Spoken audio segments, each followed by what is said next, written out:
Right. So I'll talk about the installation I did for Halloween, and then something a bit the one that I got behind. Um, but yeah, mainly it's the Halloween one. So I try to do every kind of Halloween something special, something like it's kind of like entertaining in a way, or something like different and just like carving pumpkins. Like in the past, I tried to um, make smoke coming out with glycerin, which ended up a bit bad because glycerin catch on fire. So it's not that friendly in a way, and it kind of runs out pretty fast. So it didn't give that much effect.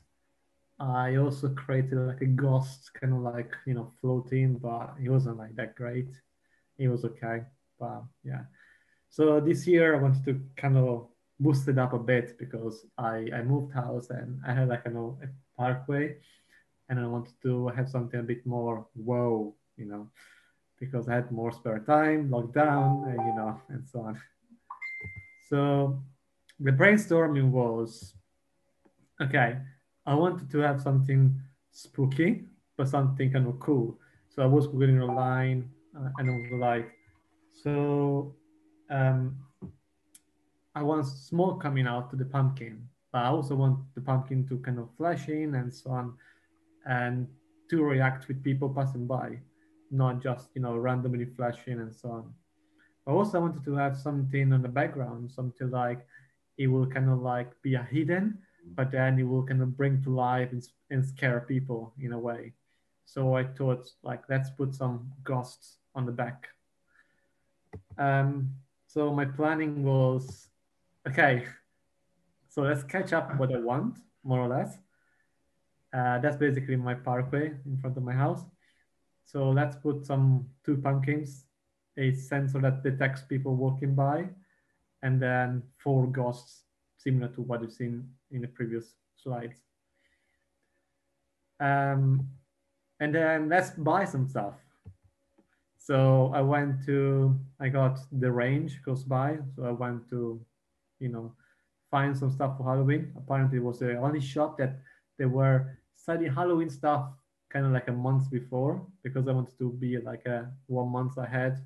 So I wanted to kind of like not rush, but also like create something that was a bit, robust. So the only place was the range. So I went to buy a bunch of ghosts worth about £2 each. Not great quality, but who cares because it was going to stay in the rain. Sorry. And then some projector, Halloween projector, just to kind of give an extra, spooky on top of on the front of my house. I think it's called the fog machine or smoke machine or whatever they call it. It's basically a piezo that vibrates inside in the water and it creates a mist that I think mainly the humidifier now integrates in, like instead of like having a coil that kind of like heat up the water, now they have this thing that basically vibrates and it creates mist, the fog. That's basically the same. And then a pumpkins, and then carving them. um, of course, some Arduinos.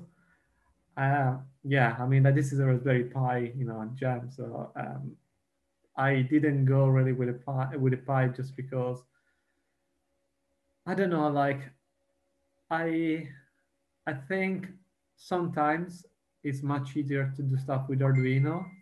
Like I kind of find kind of snappy to plug a few cables aside, write a little bit of code, and it just works with Arduino. Instead of with the Pi, sometimes like I know there are now drivers for the PWM pins, but I never kind of trusted them. I always went with like other fruit PWM board that kind of creates a very, you know, self itself clock and then kind of clean PWM. I didn't want, kind of make a monster out of, the Pi. And then I went with that with Arduino. And then some lights, of course, to put around, the ghosts and inside the pumpkin.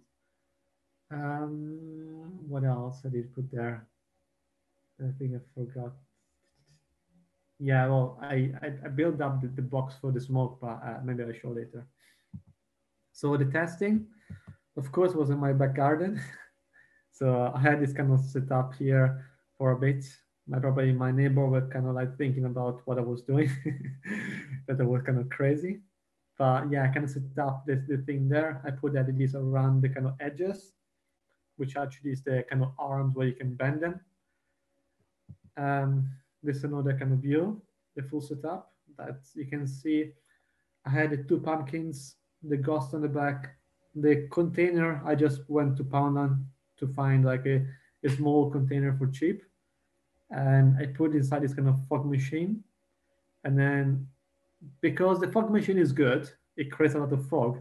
But I wanted to channel this kind of fog out of the mouth and the eyes of the pumpkins. I basically I sealed the box and then made a hole for a 12 volts fan that push air inside, and then I use a how do you call it, a oh shit. So basically it's kind of conduit pipe. Yeah, it's a flexible conduit pipe for cables like you use usually for outside when you run cables, 220 volts to somewhere like safe. I know I could use any pipe, but I had that thing around me. So that basically the the fan basically push fresh air inside the box, and then inside the box there is a fog kind of creating inside, and then fog after it's going to be pushed out from the pipe and then into the pumpkin. There was some lights in this kind of like fog machine, which I didn't really like. I couldn't really like turn them off, but eventually the effect was kind of like okay. Anyway, in the middle you can see like all the nasty wires of stuff. I think yeah, this kind of like the nasty stuff. So basically, I had to create a LED driver because I was running them at 12 volts, so I had to use RGB. I think they were N MOSFETs, or so basically for ground power to control them.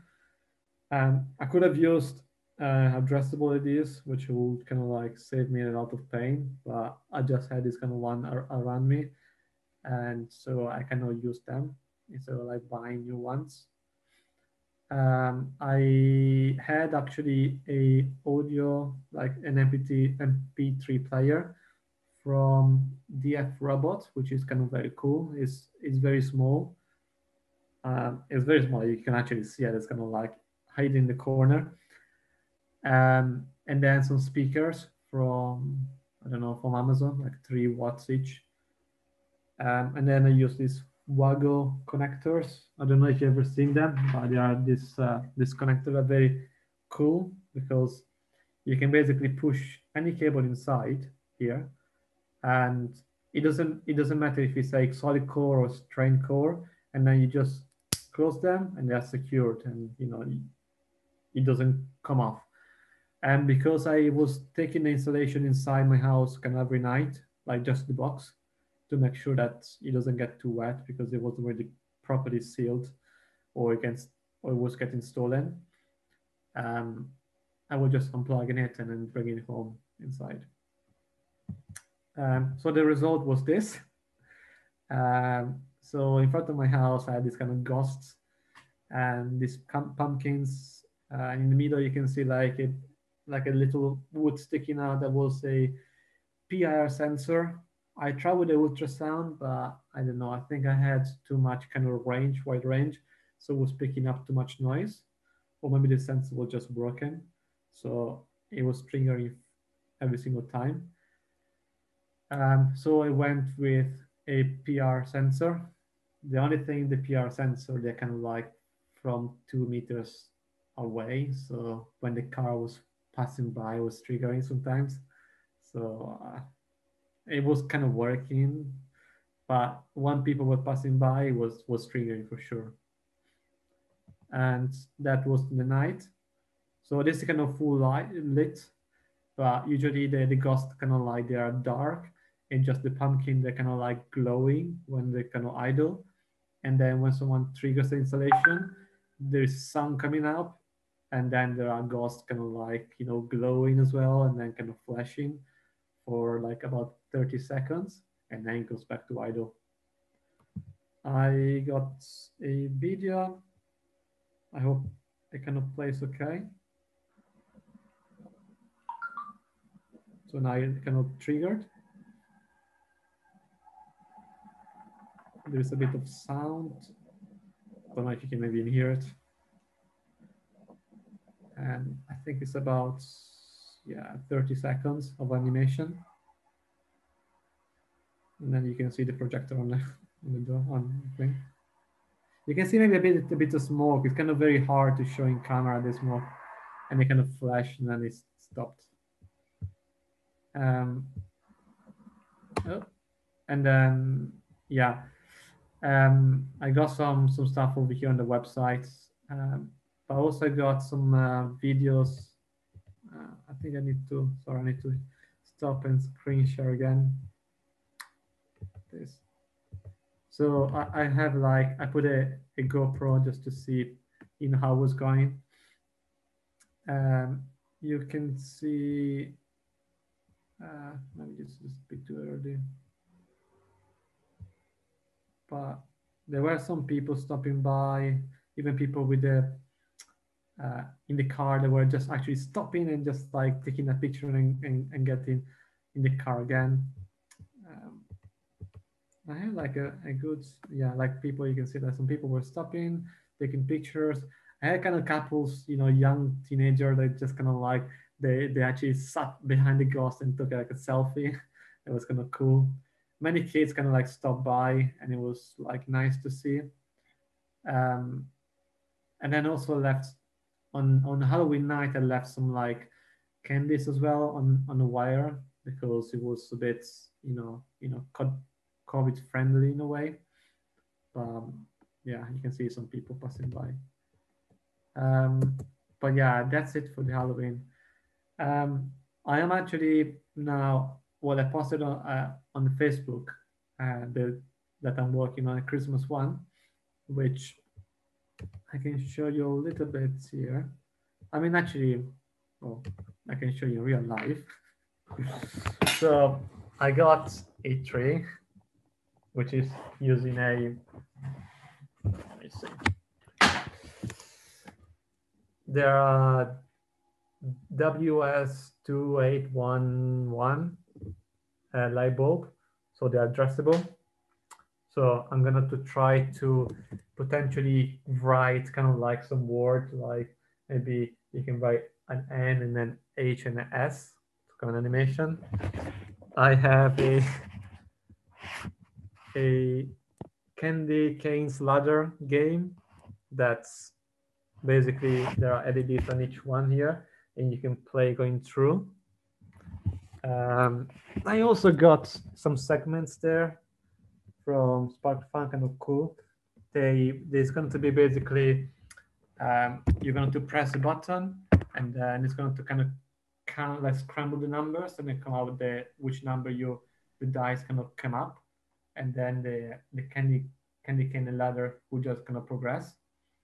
And then probably the coolest one, I don't know if you can see, but that thing, that's basically a candy dispenser. I basically got a coil from an actual vending machine.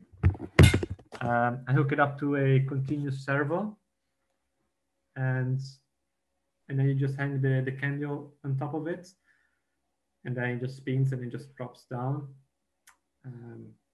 But yeah, that's it. Any question?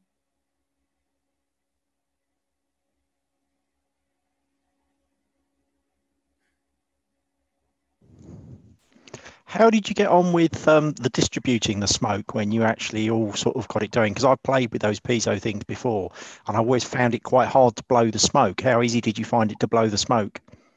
If you basically put the thing in a container, so you have to get a kind of big container, because they like to have a lot of water to kind of like vibrate.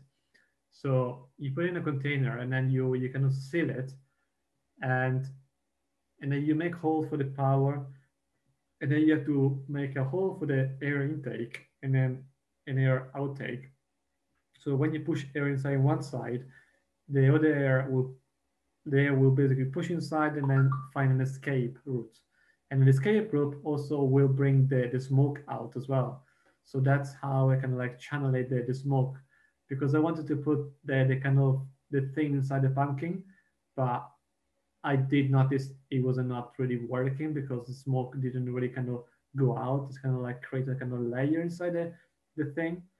So the way Yeah, I use that's definitely the problem I've had. I've kind of tried to put it in things and it just sits there and it's really hard to move around. But I think that's the major thing they use it. Like in a lot of things that you see, there are fountains that kind of like they have like a very kind of layer of smoke, but it doesn't actually comes out. But yeah, how did you cover those up here? Um, so I had to run a 220 volts through my letterbox because I don't have a actually socket outside, and then from there I use some kind of cheap 12 volts power supply to power most of the stuff. Um, well, it's a mix. It was a 12 volts and a 24 volts because the smoke one was 24 volts. Um, but yeah, and then I had to use a actually power bank to power the Arduino because for some reason, if I was powering everything through the 12 volts, it was not really working. It had some issues. Like I had everything working outside in my back garden. When I moved it outside in the front, it stopped working. I was like, fuck. And then and then I was like, whatever. I got a power bank. I just plug it in every night, and then whatever works. Yeah. But if you want to know about a thing about this installation about Christmas, is that TNC is great, but don't try with animation like with LEDs. I found it very difficult to make it work, the TNC 4.0, because apparently you have to use parallel outputs, but it's not really fully working apparently. I don't know. I tried different way. I tried to use also the level shifter from 3.3 volts to 5 volts, but I just had problems. And even this is the installation here. I basically moved to Arduino because, I didn't have time. But the good thing about this installation is that I'm going to use a Raspberry Pi, which is going to do streaming to Twitch, and it's going to also run in Twitch bots, and then you can control the game and the lights through Twitch as well. So you don't have to be in real life here. But yeah, I mean, I will share the links, when it's live, so you guys can hack it. Those are fun. Thanks. Yeah, with this smoke, or the mist maker, I found that if you use a computer fan, you can turn it on and off. Yeah. So you just leave it off for a while, let it build up some mist, and then you turn on the fan for just a minute, just a few seconds. That sort of gets a nice. The thing I had outside there, I basically was running because I connected via PWM the fan, so I was running like very slow when it was idle, so it was kind of throwing out a little bit of smoke. But then it was still kind of building up a lot of smoke inside. But then when someone was triggering, it would just kind of full blast the fan, so it would kind of like coming out a lot. So yeah. Cool. I also have a question for Christian. Yeah. You mentioned you use these piezo fog creators. How many did you use for the one per pumpkin? One per pumpkin. Yeah. I also ordered several of them a month ago, so I hope they'll soon arrive to play with. Yeah, I mean, I got it from Amazon just because I was like, well, I can get it from Alibaba or whatever, but I want to make it now. It's kind of few extra pounds, whatever. Like even it's kind of light.